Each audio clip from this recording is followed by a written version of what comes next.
Les membres du comité de pilotage du projet énergie renouvelable pour les moyens de subsistance agricole au Burkina Faso, Real BF, ont pris part à une mission d'échange de connaissances organisée par l'ONG Practical Action du 2 au 6 octobre 2023 au Rwanda. L'objectif de cette mission est de favoriser l'échange de connaissances entre Practical Action, l'ambassade de Suède et les parties prenantes du programme.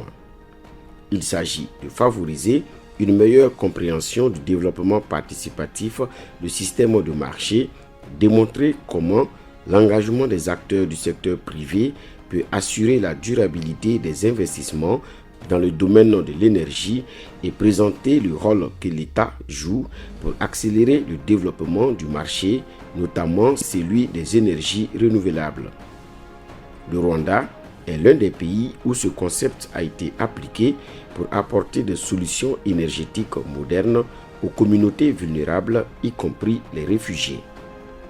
La mission a été ponctuée de rencontres avec les responsables du ministère en charge de l'agriculture du Rwanda, des entreprises fournissant des solutions en matière d'énergie renouvelable, des coopératives et des réfugiés. De la rencontre avec le ministère en charge de l'agriculture, il ressort que l'agriculture est un secteur économique majeur pour le peuple rwandais, employant environ 70% de la population active. Ainsi, 75% de la production agricole du Rwanda provient de petits agriculteurs. En 2022, les recettes d'exportation agricole du Rwanda atteignent 789 millions de dollars américains, soit 491 milliards 479 millions 540 500 francs CFA. Le gouvernement rwandais accorde une très grande importance à l'utilisation productive des énergies renouvelables dans l'agriculture. Ainsi, les produits et équipements destinés à l'agriculture et à l'élevage sont exonérés de taxes. Les coopératives qui élaborent des projets agricoles ou d'élevage, en plus de l'exonération des taxes, peuvent obtenir une subvention de 70% sur l'enveloppe du projet. Pour ce faire, une institution de garantie permet aux producteurs d'avoir des garanties pour accéder facilement auprès des institutions financières. Le ministère en charge de l'agriculture a également un service qui se charge de trouver les marchés pour les coopératives et les producteurs agricoles. Le comité de pilotage a également rencontré des entreprises qui proposent des technologies énergétiques aux producteurs. Il s'agit de EPD, Energy Private Developers, une association qui regroupe 150 entreprises qui fournissent des services et des technologies en énergie renouvelable.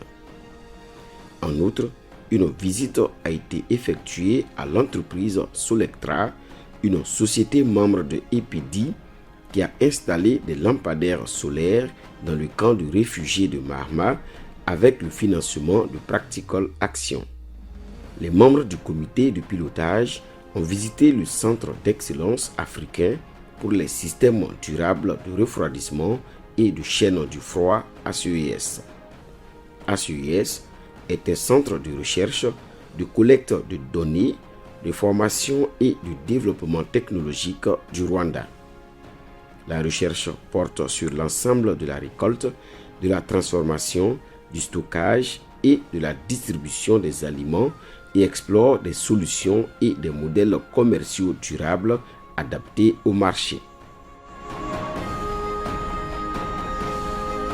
Une visite a été faite à Nacho, dans une grande ferme agricole gérée par la coopérative d'irrigation de Nacho.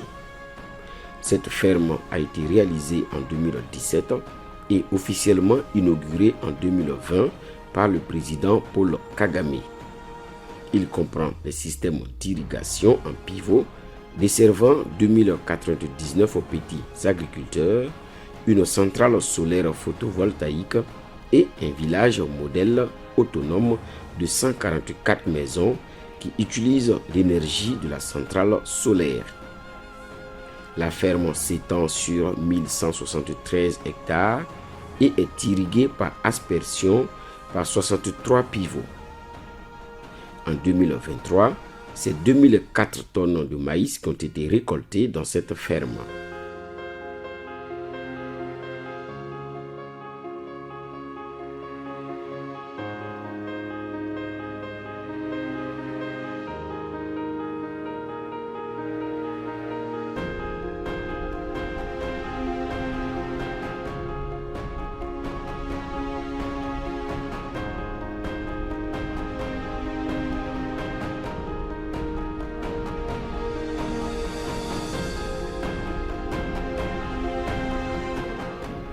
Enfin, le comité de pilotage a visité le camp de réfugiés de Mahma qui bénéficie d'un projet dénommé Énergie renouvelable pour les réfugiés mis en œuvre par Practical Action au Rwanda. Practical Action a doté le camp de Mahma d'un système de pompage utilisant l'énergie solaire pour l'irrigation.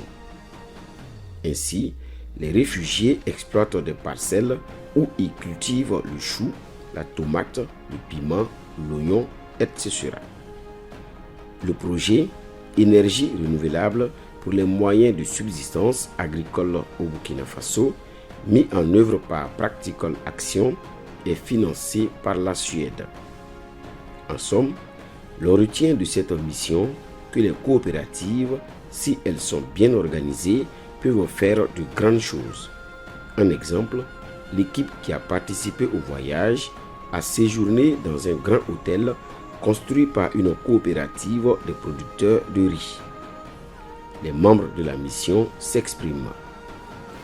C'est que l'initiative est louable parce qu'on sent une volonté quand même d'améliorer les services qui sont offerts au niveau du Burkina. Donc comme c'est un partage d'expériences et à travers ce voyage, il y a certainement des expériences qu'on est en train de vouloir s'approprier afin de pouvoir développer ce qu'on est en train de faire au Burkina, notamment dans le domaine de l'énergie et de l'agriculture.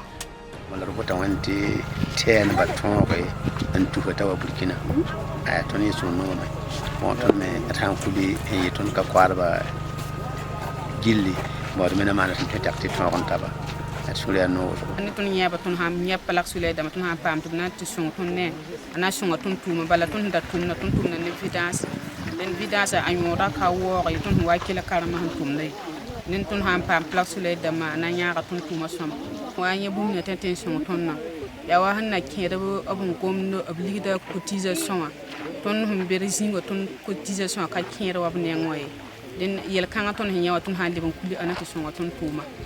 Le programme réel nous a amené en dehors du Burkina pour voir d'autres expériences. Je crois que c'est une bonne démarche. Et on souhaite que le programme réel réussisse au Burkina. Bon, moi je suis venu dans le cadre du biodigester, chose que je n'ai pas vue pratiquement, mais je retiens seulement qu'il y a quelques techniciens ici qui ont été formés à Ouara, dans le cadre du programme national de biodigester. Et ils m'ont fait savoir que l'application ici a été difficile parce que simplement les tout premiers biodigesters n'ont pas pu être entretenu. L'utilisation des énergies productives dans le secteur agricole, cela va permettre d'accroître vraiment la productivité de nos agriculteurs qui font déjà face à des conditions climatiques très sévères, en plus de la crise sécuritaire qui sévit au pays actuellement. Nous avons énergie, nous avons ciblé le secteur énergie, notamment énergie renouvelable, qui peut apporter beaucoup de solutions pour les petits agriculteurs. Parce qu'on se rend compte que dans l'Afrique de l'Ouest, comme les autres pays africains, c'est l'agriculture, c'est les petits exploitants en fait qui nourrit nos pays. Et malgré ce potentiel qui est là, la production n'est pas bonne. Il y a les pertes qui sont toujours là, notamment les pertes après récolte.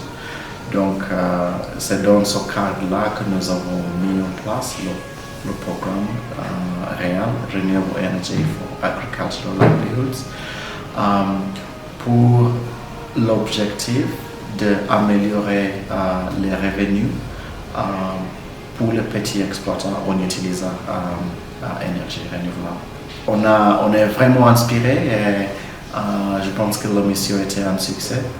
Et d'ici l'année prochaine, je pense qu'on va essayer de mettre en place quelques